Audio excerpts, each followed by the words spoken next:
Welcome to Uncensored Conservatism. This is episode 231. Going to go around the United States, hopefully in less than 12 minutes, starting out here in Oregon. At the University of Portland, a private Catholic college, where starting next semester, students will not have to take a class on biblical text. So they have more autonomy in choosing such course offerings as queer theology. This from a department head who once likened opponents of gay behavior to the Roman soldiers who nailed Christ to the cross.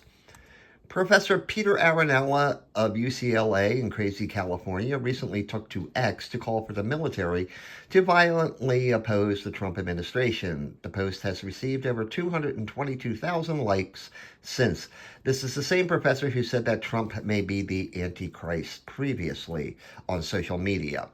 Fresno State Professor Catherine Sherrick recently took to social media depicting President Trump in a coffin, wishing for death upon Trump and Elon Musk, and offering students extra credit for showing up at a protest at a Tesla dealership. We thought they were being paid. Nope, the protesters were getting extra credit in college. The student government at the University of California, Davis, was suspended by the college after they agreed to a discriminatory proclamation against Israel in favor of Palestinians, otherwise known as terrorists. They're also apparently going to boycott Domino's Pizza, Pepsi, and McDonald's because they sell their products in Israel. I don't think Domino's Pizza, Pepsi, and McDonald's are really worried about this. So last year, students protesting for terrorists like Hamas broke into the administration building at Stanford University, occupied it, and caused $700,000 in damages. Now, 12 people have been arrested on felony charges. They range in age from 19 to 32, whatever. But there's a plot twist. Even though the protest was planned and not spontaneous, and even though there are felony charges, and even though there is $700,000 in damages, the local DA in Santa Clara County is hoping they will take plea deals and serve only community service, like picking up trash on the side of the roads. Iveta Silova is a professor of comparative and international education, a pretentious title if ever there was one, at Arizona State University. The esteemed professor recently said that Trump's efforts to end anti-Semitism on college campuses is like the efforts of Adolf Hitler to silence dissent in German universities like 90 years ago. So the guy who wants to end anti-Semitism is Hitler. I mean, who the hell knew this? This is stupid. It was discovered that Colorado State University paid controversial terrorist apologist Linda Sarsour $7,000 last year to speak at a forum at the college.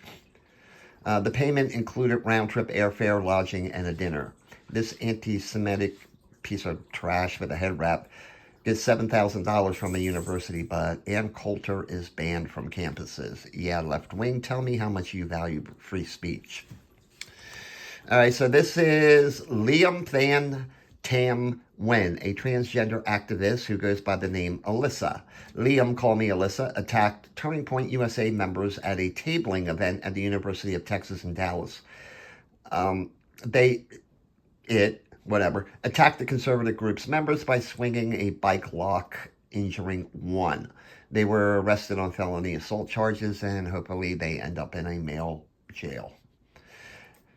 A U.S. District Court judge ruled that a drag show sponsored by the Queer Empowerment of Texas A&M had to allow the show to go on, despite the college's ban on such shows. Described as queer joy and unity, the show did go on without a drag.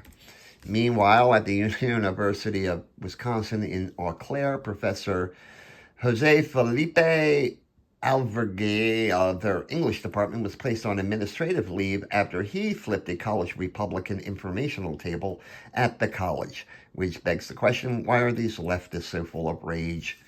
At the University of Wisconsin in Madison, reporters were barred from photographing a recent feminist event that features so-called fat liberation activists. Seriously, there is such a thing.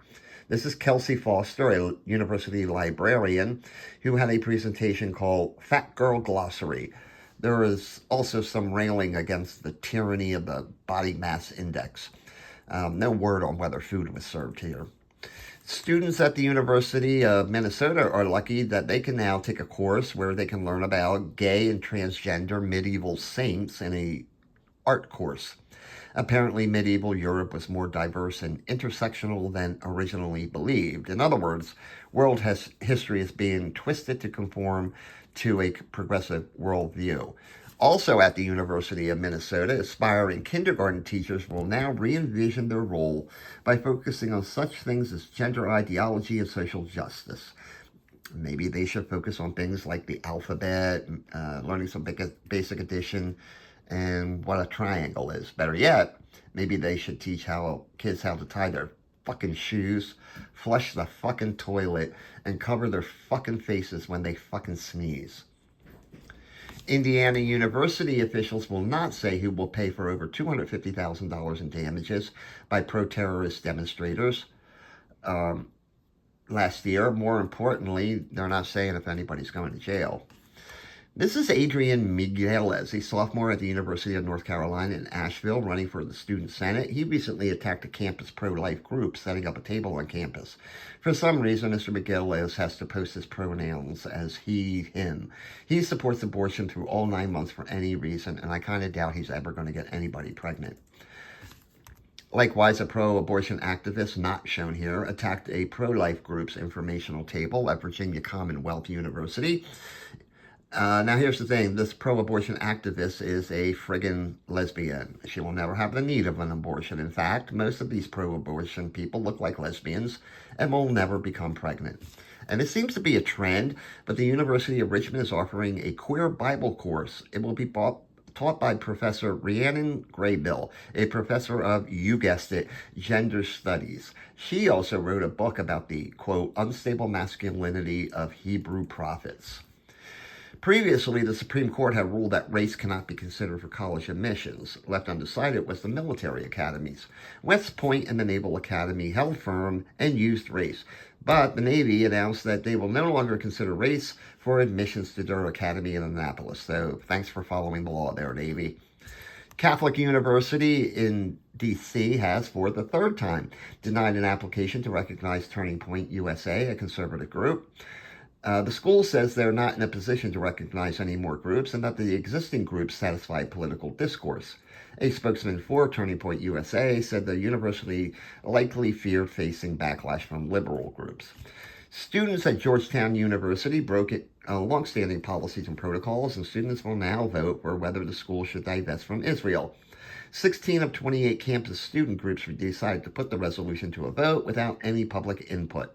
The resolution would also break any ties with Israeli institutions of learning.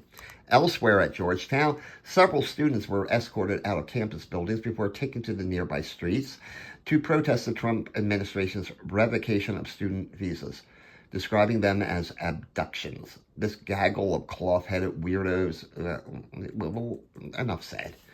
The University of Pittsburgh suspended their chapter of Students for Justice in Palestine after they conducted a so-called sit-in at a campus library this past December.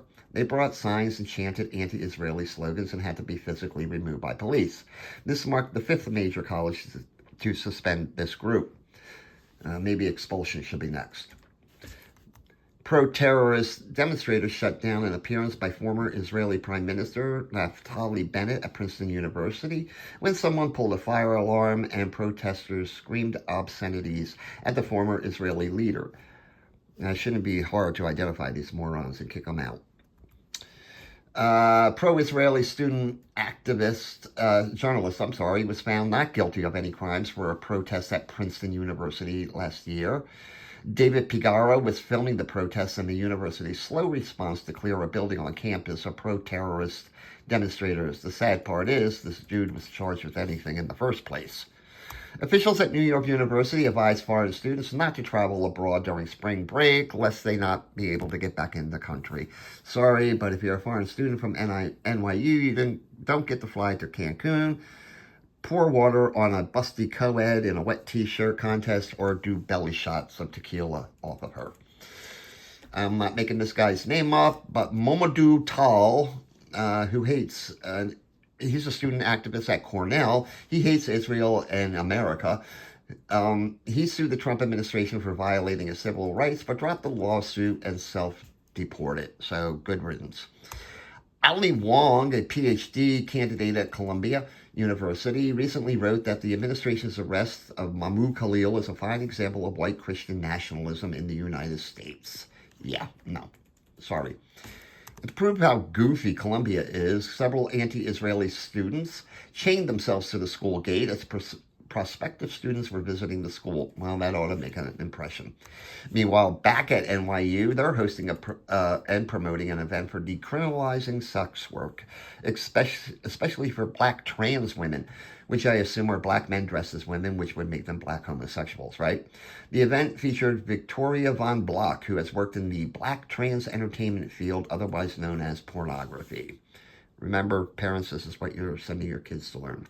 In good news, the University of Connecticut announced that the Trump administration has revoked the visas of at least 12 international students, so yay. This is my new hero, Alex Shea of Brown University in Rhode Island, who pissed off a few people up there when he fired off an email to university officials and employees asking, what did you do last week? He's forming his own doge called bloat.com. Like in Connecticut, officials at the University of Massachusetts announced that at least 5 international students have had their student visas revoked by the government. And finally, at Amherst College in Massachusetts, students can take a course this fall in American imperialism and racial inequality in history by reading, are you ready, comic books as a primary source of information. The course description also says they will use other primary media sources like, I guess, cartoons. I don't know. Anyway, that's it. I am under 12 minutes. Thanks. Have a great day and a more pleasant tomorrow.